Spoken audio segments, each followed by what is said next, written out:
Hi everyone, I'm here today to share with you all a picture book that I came across recently. It's a fabulous book. It's published in 2024 and I haven't seen much about the book, and that is why I had to share it here. It's like a guidebook that will gently handhold your children and take them through this framework or foundation upon which to build a meaningful and yet a joyful life. Something like a set of ethos to live by, which tells us that we as a species shouldn't merely exist on this planet as takers. It awakens us to the meaning of reciprocity, where we can give back to the planet, to the fellow human beings, and to the other species that exist on this planet. So the book I'm talking about here is called Love is My Favorite Color, written by Nina Laden and illustrated by Melissa Catrillon. This book introduces children to different themes. So every spread has a new idea. The author puts forward a complex, big idea like love, peace, equality, bravery, friendship, and such. And this is where the brilliance of the author shines through, because she links these big, complex ideas to very relatable everyday actions which the child can, if the child is familiar with or is accustomed to doing or seeing around, like singing, dancing, climbing, petting, cooking, and such. So what this does is it instantly softens the complexity of this big idea. So from being something abstract and distant and far away, it brings that idea to the world that the child inhabits, because the child has either done those actions or has seen those objects around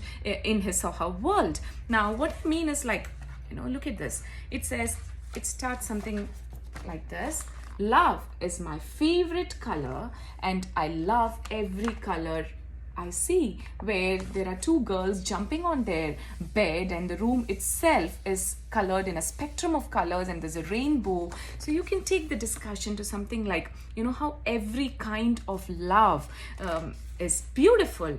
And see, next is peace is my favorite song and I sing it and I feel free. Now I have to mention about the illustrator here, because this is an outstanding example of how an author and illustrator can come together to elevate and enhance the whole reading experience. How, when art and the words work together in synergy, how it can multiply the value of the book manyfold. Because what an illustrator does here is, she gives us the stunning visual representation of the text itself. But in addition to that, she comes up with interpretations which fills the spaces between the unwritten word and the depth of the idea itself. So these interpretations give us enough cues and direction to take the discussion forward, to explore the topic further with our children without actually saturating us with it. It still leaves enough room for us to have our own interpretation, our own understanding of that idea. Let me show you what I mean. I'm not hyping this up. It's really brilliant. I just love it. For example, take this spread which talks about happiness. Okay, the text is, happiness is my favorite flavor. I find that it always tastes sweet. So it compares, it uses, the book has a metaphorical and lyrical style. So it compares happiness to a flavor, like a sweet treat, the sweetness in our mouth, which we want to indulge in all the time, which we want to keep going back to. Now look at the interpretation or the scene that the illustrator has created here. It's a mother and her daughters baking in the kitchen, in the comfort of their home kitchen. Now any caregiver, any parent would know that baking with children is such a joyful and wholesome experience. There is spilling, there's smearing, there's stirring, there's licking, and then the anticipation of that cookies to come out, to taste that delectable dessert that is getting made. And it is an absolutely smashing example to explain to children that how we want the feeling of happiness in our life and how we want to keep going back to it. Now I can show you, and it's filled, the book is filled with such example. Now another spread talks about sharing as a concept. So sharing is my favorite gift, one I want to give away. Now any parent would know that children are not naturally good at sharing because they don't yet understand the concept of time or later, so they don't want to give something away, and it is something which they learn as they grow and which is taught to them by, they learn it by observing, understanding.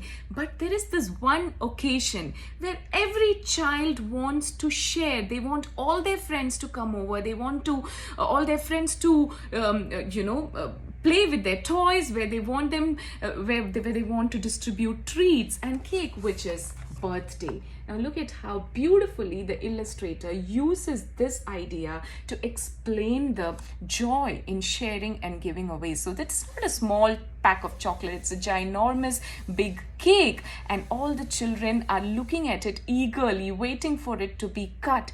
And then here is the joy of them sharing it all.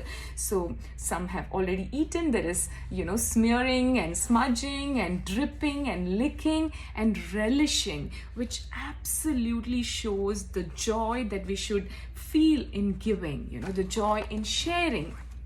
And I could go on and on about every page because it's a fantastic book and I really want you to check out. Now look at this. This page talks about bravery is my favorite mountain. To get to the top makes me strong. Now look at this illustration. It's about net climbing and a play area, which children can relate to. There's a child on a wheelchair. There is one child who's just lazing and flat on the ground. Others are climbing. There's this little girl who's already at the top, looking down at her friend, looking down as in looking downwards towards her friend. And there is another one. Now here in this next page, the two girls are up and they are both smiling. That is the joy. It's not just about you reaching the top. It's also finding joy in seeing others get to the top. It's also about lifting people up. And that is where we feel the joy of victory. That is where we feel the joy of actually making it to the top. So it's a fabulous book and I really urge you all to buy it and read it with your child. So it's for a range of age groups because the themes themselves are deep and complex. So it's not just for little ones. I enjoyed reading it with Tisya and I hope you do too. Bye.